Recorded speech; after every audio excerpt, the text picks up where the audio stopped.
오늘은 18세기 위대한 부흥의 사람들 가운데 세 번째 인물인 조지 휘필드에 대해서 말씀을 드리겠습니다. 하나님께서 18세기 1730년대 중반에 참 어떻게 이렇게 영광스럽게도 하나님의 사람들을 예비하시고 부르시고 그들을 부르신 그곳에서 놀라운 부흥의 역사를 이루게 하시되 이들의 모든 사역이 하나가 되도록 그리하여 그 시대를 바꿔놓는 놀라운 역사들을 이루게 하셨는지 교회 2000년 역사를 통해서 이와 같은 시대는 우리가 다시 볼 수가 없습니다. 그리고 구약에서는 에스라와 느헤미야의 사역이 여기에 비슷하겠지만은 그러나 18세기의 이 위대한 인물들의 사역에는 미치지 못한다 하는 것입니다. 그 범위에 있어서 그 깊이에 있어서 또 사용된 인물들의 숫자에 있어서 그리고 그 후에 미친 역사적인 영향력에 있어서 18세기의 이 인물들은 기독교 역사 속에서 혹은 성경의 역사 그 어디에 있는 분들과 비교해도 비교될 수 없는 영광스러운 일들을 감당했다 하는 것입니다. 그래서 참 이 18세기의 영적 부흥에 대해서 깊은 관심을 가지고 연구를 하고 또 이분들의 생애와 사역에 대해서 연구를 많이 했는데 그 중에서 가장 중심에 있어서 마치 포털과 같은 혹은 허브와 같은 역할을 했던 인물이 조지 휘필드라고 하는 인물입니다. 이 조지 휘필드를 하나의 연결고리로 해서 웨일즈 지방에서는 하웰 해리스와 다니엘 로울랜드가 연결되어 있고 그 다음에 영국 잉글랜드에서는 이제 존 웨슬레와 찰스 웨슬레가 연결되어 있습니다. 그 다음에 그 당시에 오늘날 미국이 독립하기 이전에 영국의 식민지로 있었던 미국의 식민지에서는 이제 조나단 에드워즈 이제 이분이 연결되어 있습니다. 그 다음에 이 스코틀랜드에 또 이 목사님들이 연결이 되어서 국제적인 일종의 어떤 그 연결 이제 이것이 되어 있었고 그 중심에 조지 휘필드가 있습니다. 그리고 이 인물이 이쪽 저쪽을 다 연결해서 하나의 거대한 부흥의 시대를 만들어 나가게 되는 일을 하게 된 거지요. 자, 이 인물은 다른 분들과 차별되는 점은 그 국제성에 있습니다. 이 대서양을 사이에 두고 영국과 또 미국 식민지가 있는데 거기를 왕복을 6번을 하고 그 다음에 이제 7번째 미국 대륙으로 갔을 때 이제 거기서 이제 하나님의 부름을 받아요. 그래서 대서양을 13번을 왔다 갔다 한 상황이 되는 거죠. 그러면서 미국 쪽에도 아주 깊은 사역의 발자취를 남기게 됩니다. 이 18세기 영적 부흥은 잉글랜드에서 웨일즈에서 스코틀랜드에서 그 다음에 미국 식민지에서 동시대에 일어났던 위대한 부흥이었습니다. 그리고 이 부흥을 이끌어 갔었던 위대한 인물들 가운데 전체 부흥을 하나로 묶는 인물이 바로 조지 휘필드예요. 그의 그 사역은 조지 휘필드의 일기라는 제목으로 우리말로도 번역이 되어 있습니다. 굉장히 두꺼운 책인데 휘필드의 10년 동안의 사역을 기록하고 있어요. 그리고 처음에 일부는 태어나서부터 회심하고 하나님의 은혜를 받는 장면까지 앞에 조금 나와 있습니다. 그리고 나머지는 10년 동안 하나님께서 그를 어떻게 사용하셨는지 그 부흥의 역사를 기록하고 있는 것입니다. 그것이 조지 필드의 일기라는 제목으로 출판이 되어 있습니다. 관심 있는 분들은 이 책을 구해서 읽어보시면 아마 가슴이 뜨거워지고 불타오르는 이런 경험들을 하게 될 겁니다. 이분은 그렇게 이렇게 여유 있는 집안에서 태어난 분이 아니에요. 알고 보면은 굉장히 가난한 집에서 태어났고, 그 다음에 공부도 제대로 지원해 주지 못하는 이런 가정에서 컸습니다. 어머니가 아버지가 돌아가시고, 그 다음에 어머니가 재혼을 한 건지 어쨌든 이제 그런 상황에서 이 여관을 운영을 했는데, 이제 학교 다니는 게 싫다 이러면서 그만뒀는데, 어머니 여관에서 일을 하면서 여관 청소하는 일을 하면서 지냅니다. 이게 이제 한 15세까지 그렇게 지내다가 나중에는 그 여관 일을 이제 형에게 넘기게 되는데, 형이 결혼하면서 형한테로 넘기게 되는데, 형수님하고 너무 뜻이 안 맞아서 늘 어려움을 겪다가 집을 떠나게 됩니다. 자기는 사실은 거처할 곳도 없는 그런 상황인데 어쨌든 친척 집으로 가요. 이제 거기 가서 한 2년 이렇게 가까이 지내면서 나름대로 책도 읽고 은혜도 받고 이렇게 하다가 이제 17세가 돼가지고 이제 고향으로 돌아오게 되는데, 그때 친구가 옥스퍼드 대학에 진학을 한 친구가 방학을 맞아서 고향에 왔다가 어머니한테 휘필드 옥스퍼드에 보내세요. 거기 돈이 없어도 공부할 수 있는 길이 얼마든지 있습니다. 이렇게 학교 생활 이야기를 해준 겁니다. 그래서 어머니도 휘필드가 집에 와서 그냥 펑펑 놀고 있는 거, 그거 너무나 가슴 아프잖아요. 그래서 이제 그 이야기를 하고, 그래서 휘필드가 옥스퍼드를 가고 싶은 마음을 가져요. 그래, 학교 가기 전에 내가 공부를 그만둔 지가 몇 년 됐으니 다시 학교에 가서 기본적으로 좀 공부할 수 있는 기초를 준비해야 되겠습니다. 이래 해가지고 그만두었던 문법 학교에 다시 가게 돼요. 문법 학교라고 하면은 초등학교, 중학교, 저학년 정도의 학교입니다, 사실은.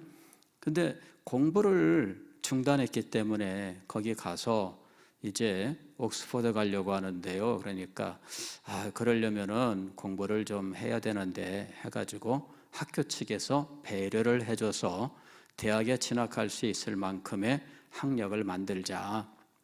이제 그렇게 해요. 그리고 친구 소개로 옥스퍼드 대학의 한 교수님을 만나고, 그 교수님이 이 추천서를 써주고 또 여러 가지로 노력을 해 주어서 옥스퍼드의 이 펜브록 칼리지라고 하는 대학에 입학을 하게 돼요. 펜브록 칼리지, 옥스퍼드는 한 38개인가 이 칼리지가 전부 다 옥스퍼드예요. 예, 각각 독립적인 학교지만 옥스퍼드 대학 연합입니다. 옥스퍼드 대학 연합. 그래서 한 도시에 대학이 38개, 39개 이렇게 있는 거예요. 한 도시에. 그래서 그 도시에 가면은 그냥 도시 자체가 대학입니다. 그런데 대학이라고 해서 큰 게 아니고 우리 교회 같은 건물 하나 있으면 이게 대학이에요. 그리고 제일 큰 대학이 그리스도 대학입니다. 크라이스트 칼리지인데 거기는 이 정원도 굉장히 넓고 학교 건물도 아주 멋진 이런 아주 권위 있게 보이는 이런 학교가 있어요. 근데 그 학교 찾길 건너편으로 이 펜브록 칼리지가 있는데 그냥 우리 교회보다 조금 크려나 그냥 이런 건물 하나 있는 그런 곳입니다. 이제 거기에 이제 입학을 하게 됐는데 근로 장학생으로 입학을 했어요. 말이 좋아 근로 장학생이지 부잣집 사람들 그 학생들 이 기숙사 정리해주고 뭐 이러는 소위 말하면 청소 관리 뭐 이런 거 하는 사람이에요.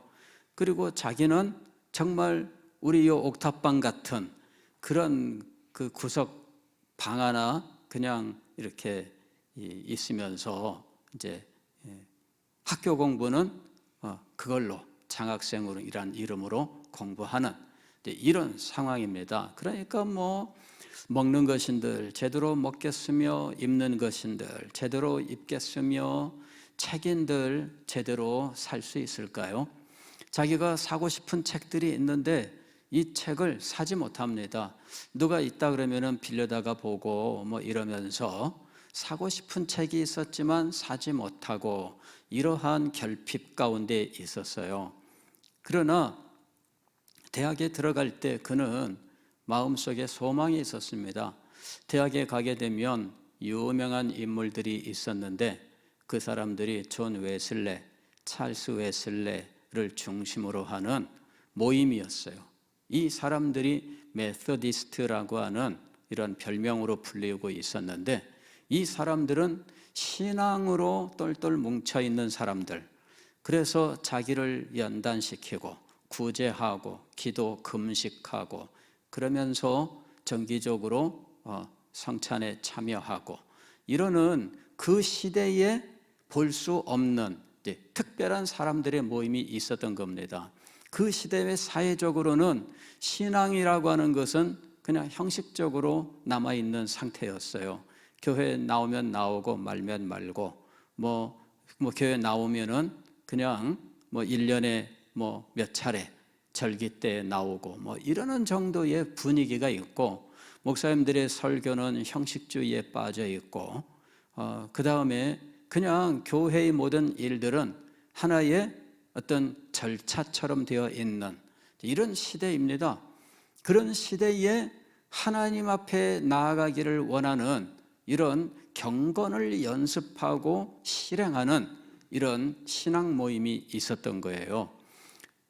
옥스퍼드에 입학하기로 하였을 때 그는 이 신앙 모임의 사람들과 교제하기를 원했습니다. 그러나 자기처럼 가난하고 뭐 아무것도 배경도 없는 사람이 그들과 연결된다는 것은 전혀 꿈꿀 수도 없는 일이었어요. 학교에는 입학했는데 만날 길이 없습니다. 그래서 이 휘필드가 이 사람들이 어느 교회에 성찬 참여하러 간다 이렇게 누군가의 얘기 들리면은 거기를 갔어요. 그 교회를 찾아가서 혹시라도 만날 수 있나 이렇게 가서 이 사람들을 만나려고 하기도 하고 그랬는데 만날 기회가 없었어요. 가도 만나기도 어렵고 또 알지도 못하는 사람하고 불쑥 가서 이야기도 할 수 없고 이제 이러는 가운데 있습니다. 참 저는 이 휘필드를 볼 때에 참 이렇게 가난하고 보잘것없고 배경도 없는 사람이 하나님의 은혜를 입고 그렇게 영광스럽게 얼마나 많은 일들을 감당하게 되었는지 정말 놀랄 수밖에 없습니다. 이런 사람도 하나님께서 사용하시면 그의 인생이 복되고 영광스럽게 변하는구나. 왜 우리가 이미 하웰 해리스도 생각했잖아요. 산골짜기 그 웨일즈의 산골짜기에 그곳에서 아버지 돌아가신 후에 뭐 시리에 빠져가지고 그냥 실망 가운데 살던 사람입니다. 근데 그런 사람을 하나님께서 부르시는데 그 사람을 하나님께서 사용하셨어요. 평신도인데 설교자로 세우시고 그리고 그가 얼마나 놀라운 부흥의 역사를 이루었던지 이 웨일즈 메서디스트라고 하는 사람들이 있습니다. 웨일즈 메서디스트라고 하는 이 사람들, 옥스포드의 메서디스트와는 좀 다릅니다. 예, 이 사람들은 오늘날도 목사 안수를 받지 않아도 교회를 담임할 수 있게 해요. 그리고 설교의 자격을 줍니다. 소위 집사라고 하는 명칭으로 불리는데 우리가 우리말로 번역하면 집사입니다. 그런데 그게 설교자예요. 안수받지 않은 설교자를 집사라고 불렀어요. 디콘이라고 부르죠. 이 사람이 안수받지 않고도 설교할 수 있고 안수를 안 받았는데 교회를 심호할 수 있는, 청빙을 받을 수 있는 이런 전통이 그대로 남아 있습니다. 이게 메서디스트예요. 그리고 이 메서디스트 교회에 20세기의 위대한 설교자 로이드 존스가 의사를 청산하고 신학 공부도 안 했는데 교회 목회자로 청빙을 받아 간 겁니다. 예, 그래가지고 샌필즈라고 하는 곳에 가서 베들레헴 전진운동 교회라고 하는 이 베들레헴 교회에 목회자로 가게 된 겁니다. 거기에서 신학 공부를 하지 않아요. 자기는 신학 공부를 하고 싶어 했지만 학교 입학하려고 하는 그 과정에서 어떤 일들이 있어서 결국 학교는 못 갑니다. 그리고 그는 독학으로 신학 공부를 했는데 20세기 최고의 강해 설교자로서, 가장 존경받는 설교자로서 사역을 하게 된 거예요. 물론 이제 시험을 보고 해서 이제 이 목사 안수를 후에 받습니다. 그렇게 해서 목사 안수를 받고 계속해서 샌필즈 교회 사역하다가 런던의 웨스트민스터 채플의 담임 목사로 청빙을 받아서 이제 그곳에서 사역을 하게 되는 거죠. 예. 그리고 이제 그곳에서 이 2차 세계 대전을 맞이하고 2차 세계 대전 때에 전 세계에서 온 연합군 그 군인들이 예배에 참석하게 되면서 전 세계로 로이드 존스의 사상이 전파되는 것입니다. 근데 이게 이제 메서디스트예요. 안수받지 않았는데 설교자가 되고 교회를 맡을 수 있는 것. 그런데 안수받지 않았다고 아무나 세우는 게 아니라 증거가 있어야 돼요. 설교자의 증거가 있어야 됩니다. 설교의 증거가 나타나야 돼요. 그래서 오늘날도 메서디스트 교회는 설교의 증거가 있으면 안수 여부 상관없이 설교자로 세우는 겁니다. 근데 이 하웰 해리스가 바로 그러한 일의 시작이 된 거죠. 예. 그 시대에 안수받지 않은 사역자로서 부흥의 주역이 된 겁니다. 후에는 자기 고향 마을로 돌아와서 신앙 공동체를 형성하고 그의 가르침을 따르는 사람들이 그곳에 와서 공동체 생활을 하게 됩니다. 그리고 그 공동체 생활을 하는 곳에다가 대학을 세우게 되고요. 그 다음에 나중에 그 대학이 웨일즈 장로교회 신학교가 됩니다. 예, 그래서 아주 안수받지 않은 사역자로 사역하다가 은퇴를 하게 됩니다. 예, 그러니 메서디스트라고 하는 출발이 하웰 해리스예요. 무슨 신학 공부를 한 적도 없는 사람입니다. 그러나 그 사람만큼 하나님 앞에 놀랍게 쓰임받은 인물도 찾아볼 수가 없습니다. 자, 그 다음에 다니엘 롤랜드, 이분은 목회자 가정에서 태어났지만 그리고 목사가 되었지만 그러나 그거는 그냥 세습하는 직분일 뿐이었지 무슨 신학 훈련을 받아서 되는 직분이 아니었어요. 그래서 신학을 공부한 적도 없는 사람인데 아버지가 돌아가시고 목사 되어라 이래가지고 자기 형이 담임 목사, 자기는 부목사가 된 겁니다. 근데 형은 교회 싫다고 나갔어요. 그래서 형은 이름만 담임 목사고 자기가 부목사로 이름에 올려놓고 그 다음에 그냥 자기가 교회를 맡아서 사역을 한 겁니다.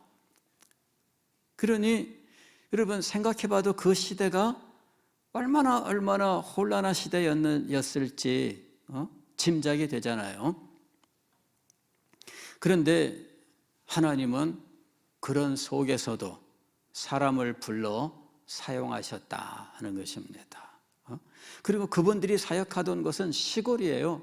제가 수시로 강조를 드렸지만은 그 시골에 몇천 명이 모인다는 거, 그거는 정말 오늘날 우리가 이 대도시에서 10만 명이 모인다, 20만 명이 모인다, 이런 것들과 같은 사건입니다. 엄청난 거죠. 그런데 그런 일들이 웨일즈에서 가는 곳마다 일어나고 잉글랜드에서 가는 곳마다 그런 일들이 일어났다는 것입니다. 그것이 그 시대 부흥의 모습이었어요. 그런데 그 부흥의 주역들은 세상적으로 볼 때에 아주 탁월하고 그리고 빛나는 사람들이 아니었지요. 다니엘 롤랜드가 그랬고 하웰 해리스가 그랬고 조지 휘필드가 그랬습니다. 비록 이분이 옥스퍼드 출신이기는 합니다만은 그러나 그분의 배경은 가난하고 정말 가진 것 없고 그리고 제대로 교육받지 못하고 이랬던 가운데 하나님께서 그를 부르시고 그를 사용하신 예가 되었다 하는 것입니다. 하나님께서 부르시면 누구든지, 하나님께서 세우시면 누구든지 이렇게 쓰임받을 수 있다라고 하는 것을 보여주는 훌륭한 예가 되고 있는 것입니다. 이분이 마침내 이 메소디스트 모임에 들어가게 됩니다. 그 계기는 어떤 부인이 자살을 시도했는데 실패를 했어요. 그래서 그 구호 기관에 이렇게 있는데 휘필드가 대학 다니면서 이 메소디스트들을 흉내내서 구제하는 곳에 가서 봉사활동을 하고 있었거든요. 그래서 자기가 봉사활동하는 곳에 갔더니 이 자살을 시도했던 젊은 부인이 성공하진 못했고 이래가지고 거기 와서 있는 겁니다. 그때 내용을 가서 상담을 해보니 참 가정이 너무나 어려워요. 남편 문제, 이 빈궁한 가정 문제, 이런 것 때문에 이 부인이 결국은 자살 시도를 한 거죠. 성공은 못하고 살긴 살았는데 살 길은 막막하고 절망적인 상황에 빠져 있는 이 부인의 이야기를 듣고 휘필드가 이 부인에게 나는 능력이 안 되지만 제가 지금 얘기해 주는 사람을 한번 찾아가 보세요 하면서 이 찰스 웨슬레를 소개합니다. 이 사람을 찾아가면 아마 부인에게 도움을 줄 수 있을 겁니다. 다만 누가 보냈냐 하거든 저라고는 얘기하지 마세요. 그리고 이제 돌아왔는데 어느 날 찰스 웨슬레가 찾아온 거예요. 자기 방으로. 이래가지고 깜짝 놀랐죠. 네, 찰스 웨슬레입니다. 그러면서 조지 필드지요. 어떻게 이 부인을 보냈느냐. 내가 부인을 만났다. 그러니까 이 부인한테는 말하지 말라 그랬는데 또 다 말한 거죠. 예. 그래서 찰스 웨슬레가 오늘은 늦었으니 얘기를 충분히 못하겠으니까 내일 아침에 우리 조찬 나누면서 이야기를 좀 나눕시다. 이 다음날 아침에 아침 식사하면서 만났어요. 얘기를 쭉 했습니다. 자기는 이러이러한 사람이고 이러이러한 출신인데 학교에 오기 전에 메소디스트를 듣고 만나기를 소망했고 이리이리 했다. 신앙적으로 나는 도움을 받고 싶고 성장하고 싶다. 이제 이런 자기의 소망을 이야기해요. 찰스 웨슬레가 감동을 받고 내가 도와주겠다 이렇게 이야기를 합니다. 그 다음부터 찰스 웨슬레가 정기 이 조지 필드를 만나고 그 다음에 휘필드에게 도움이 되는 책들을 갖다가 빌려줍니다. 휘필드가 무슨 책을 보고 싶어요? 그러면 그 책도 구해다 주고 또 웨슬레가 읽은 책 중에 좋은 책들 또 자기가 갖다가 빌려주고 이렇게 해가면서 독서를 하게 됩니다. 그리고 그 독서가 조지 필드에게 아주 큰 도움이 된 거예요. 결정적인 것은 무엇이냐면은 웨슬레가 책 몇 권을 빌려줬는데 그 책 중에 하나가 인간의 영 안에 있는 하나님의 생명이라고 하는 책입니다. 인간의 영 안에 있는 하나님의 생명이라고 하는 이 책이 결정적인 영향을 끼치게 돼요. 그 책을 읽고 나서 내 영 안에 하나님의 생명이 있나 이 의문을 갖게 됩니다. 그리고 이 의문을 풀기 위하여 1년 가까이 고민을 해요. 기도하고 금식하고 가뜩이나 먹지 못하는 사람이 금식까지 하니까 추운 겨울에 병에 걸려가지고 그냥 꼼짝 못하게 되고 웨슬레가 어느 날 한번 찾아왔다가 이런 상황을 보고 깜짝 놀랍니다. 데려다가 막 이거 죽을 먹이고 뭐 하면서 겨우 몸을 좀 추스려 놨는데 왜 이 조지 필드가 계속해서 또 이 기도 생활 뭐 이렇게 하게 됩니다. 웨슬레가 그 후견인이 되는 교수님에게 이 지금 말이 아닙니다, 교수님. 그랬더니 교수님이 찾아와서 보고 깜짝 놀랍니다. 너 이렇게 하면 죽는다. 근데 휘필드는 자기가 죽는 것이 문제가 아니라 지금 답을 얻는 것이 중요한 거였던 거죠. 인간의 영 안에 있는 하나님의 생명, 이때 인간을 자기로 바꾼 거죠. 나 조지 휘필드 안에 영 안에 있는 하나님의 생명, 그걸 자기는 발견하고 싶다는 거예요. 아무리 찾아봐도 하나님의 생명이 무엇인지 또 어디에 있는지 알 길이 없습니다. 그래서 그 답답하고 고통스러운 심정으로 하나님 앞에 기도한 거예요. 밥인들 넘어갑니까? 금식하려고 금식하는 게 아니라 정말 밥을 먹을 수 없는 정도로 그 영혼이 그 문제에 지금 집착을 하고 그 문제에 답을 얻기 전까지는 아무것도 지금 행할 수 없는 상황이 된 거죠. 그런데 부활절을 앞두고 주님께서 이제 휘필드에게 놀랍게 은혜를 베풀어 주시는 거예요. 그제서야 그는 영광스러운 성령을 체험하면서 하나님의 생명이라고 하는 것이 무엇인지를 알게 되는 겁니다. 인간의 영 안에 있는 하나님의 생명이라고 하는 것이 무엇인지를 드디어 경험하게 되는 거예요. 어릴 때부터 교회 다녔지요. 때로는 뜨거운 마음도 가지고 이런저런 신앙서적을 읽었습니다.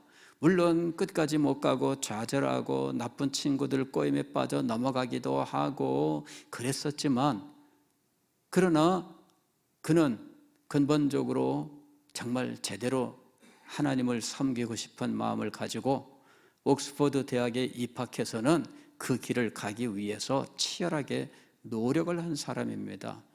메소디스트 그 선배들 친구들을 통해서 이제 독서도 제대로 하게 되고 체계적으로 공부도 하게 되었는데, 그러나 그때까지 그는 그 누구한테서도 생명에 대하여는 듣지 못했다는 거예요. 예수 그리스도를 믿고 하나님을 섬기는 일이 생명의 문제라고 하는 사실을 들어본 적이 없는 겁니다. 그런데 그제서야 이 생명의 문제를 직면하게 되었고 생명의 문제를 놓고 하나님 앞에 기도하게 되었습니다. 1년 가까운 세월 동안 그는 기도하고 그러면서 자기의 몸을 혹사하는, 답을 얻기 전까지는 자기가 이 문제를 버릴 수가 없는 거죠. 그래 결국은 죽는다 하는 이런 정도까지 그냥 매진했는데 하나님께서 놀랍게 은혜를 베풀어 주셨던 거예요. 그를 만나 주셨습니다.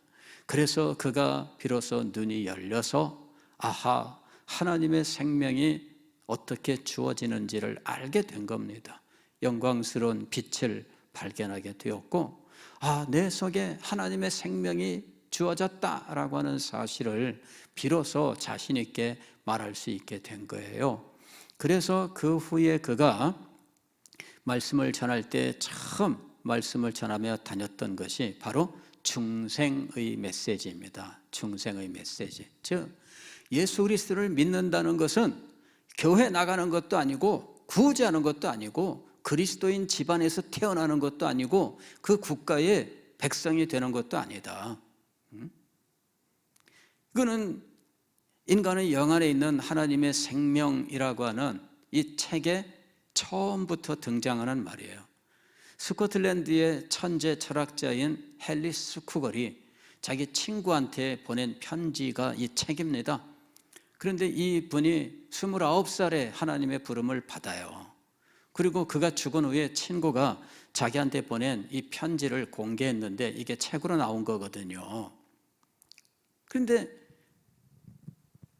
우리가 그리스도인이라고 하는 부를 때 그리스도인은 도대체 누구냐? 그 속에 하나님의 생명이 있는 사람이다. 이게 정의예요. 그런데 하나님의 생명이 주어진 이 사건을 조지 필드가 중생의 사건으로 이제 설교하기 시작을 하는 겁니다. 그가 이제 건강을 회복하기 위하여 교수님이 학교보다도 집에 가서 요양을 하고 건강을 회복하고 와라. 이래 가지고 고향으로 돌아가요. 근데 고향 마을에 가서 자기가 다니던 모교회에서 설교를 합니다. 신앙회, 신앙 모임에 대하여 설교를 했는데 그 모임에서 15명이 회심하는 놀라운 역사가 일어나게 돼요. 그리고 몇 군데 교회에서 설교를 했는데 아직 대학 졸업반에 있었던 이 휘필드가 이제 말씀을 전하는데 증거들이 나타나요. 그리고 그는 이제 설교권을 가진 준목이 되었고, 그 다음에 이제 회심 1년 후부터는 놀라운 부흥의 역사가 그의 사역에 나타나기 시작을 해서 잉글랜드 전역을 다니면서 말씀을 전하는데 막 엄청난 사람들이 말씀을 듣고 회심하는 일들이 일어나게 된 겁니다. 저는 가난한 집안에서 그냥 놓아두었더라면은 아마도 그냥 별 볼 일 없이 그냥 근근히 먹고 살다 인생이 끝났을 이 사람이 하나님의 인도하심 속에서 옥스퍼드 대학까지 그리고 회심에 이르도록 인도를 받고, 그리고 그가 깨달은 진리로서 말씀 사역을 하면서 수없이 많은 영혼들을 살리는 말씀 사역자가 되게 하신 이 놀라운 일이 정말 감동적이다, 이렇게 생각을 합니다. 제가 벌써 이 사실을 알고 이 시대를 알고 위에서 기도하면서 소망했었던 그런 세월이 벌써 수십 년이 되었어요. 여러분, 지금도 저는 이 소망을 버리지 않습니다. 지금도 주님께서 우리 가운데 이런 일들을 일으키실 수 있다고 믿습니다. 그리고 우리 교회에서 이 놀라운 일들이 일어나기를 소망하고 있습니다. 여러분, 이 일을 위해서 기도합시다. 이 일을 위해서 기도합시다. 잘난 사람만 하나님이 부르시지 않아요. 똑똑한 사람만 하나님이 부르시는 거 아닙니다.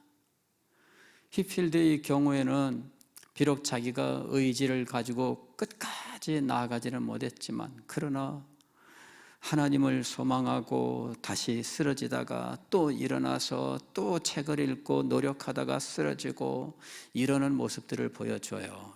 그거는 대학 들어가기 전 10대의 모습이에요. 그러나 저는 그것을 볼 때에 참 가상하다, 이렇게 생각을 합니다. 정말 가상하다.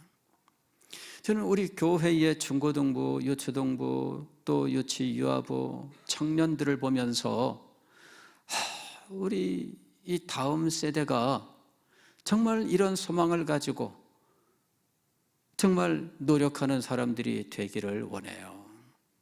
비록 중간에 쓰러지더라도 다시 일어나고, 쓰러지더라도 다시 일어나고, 이러면서 하나님의 은혜를 입은 사람들이 되었으면, 이것이 저의 소망입니다. 조지 해필드도 하나님께서 들어 사용하셨어요. 그런데 오늘날 그보다 훨씬 유복한 환경 속에 자라고 있는 우리들이라면 얼마나 좋겠습니까? 이 유복한 환경에 있는 사람들이 이것이 정말 복된 것인 줄을 모른다는 거죠.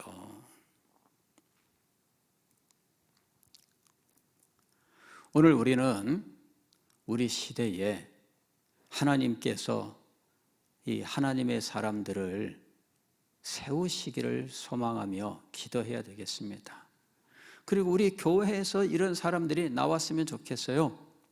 물론 우리 교회에서 제 말씀 사역을 보고 자기들도 말씀 사역을 하겠습니다 하면서 신학교에 간 사람들이 많이 있어요. 그 사람들이 동시대에 우리 교회에서 은혜를 받고 동시대에 신학교를 가서 그 신학교에서는 서대신 교회가 몇천 명 교인이 있는 교회인 줄 알았대요. 왜냐하면 한 교회 신학생들이 그렇게 많이 몰려 있으니까 아니 서대신 교회가 그렇게 큰 교회야? 이리 생각했대요. 어쩌면 그렇게 많은 사람들이 동시에 그 시대에 신학교 왔는지. 근데 여러분, 이제 다시 주님께서 우리에게 이런 은혜를 베풀어 주실 때라고 저는 믿습니다. 그런 일들이 우리 가운데 일어날 것이라고 믿으면서 우리가 또 기도해야 되지 않겠습니까? 그런 일들을 우리 시대에 허락해 주신다면 얼마나 좋을까요?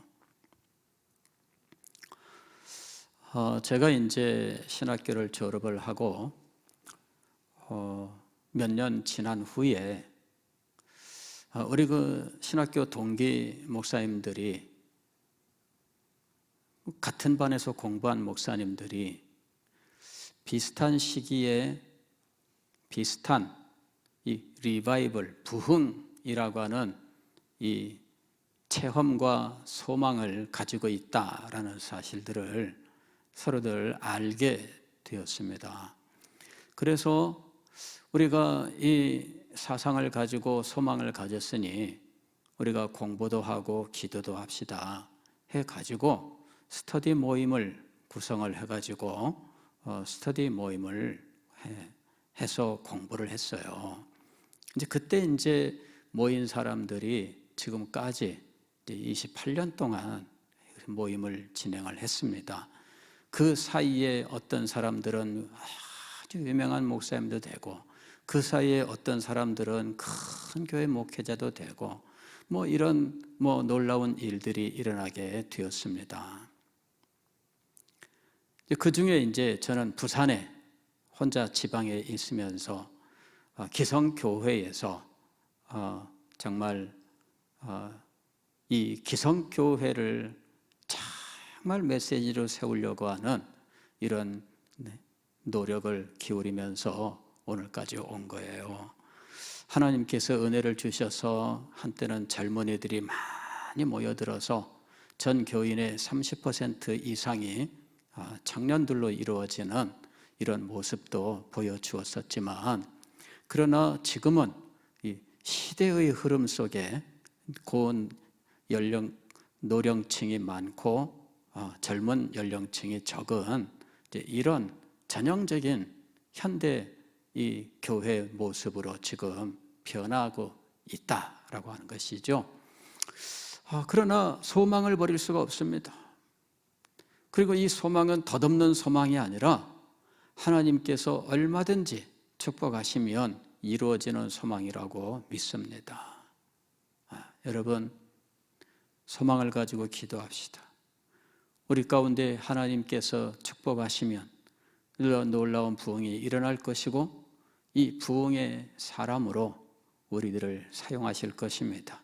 우리의 다음 세대를 사용하실 것입니다. 소망을 버리지 맙시다. 믿음을 버리지 맙시다. 오늘 밤에도 여전히 하나님 앞에 간절하게 같이 기도하기를 바랍니다. 기도하겠습니다.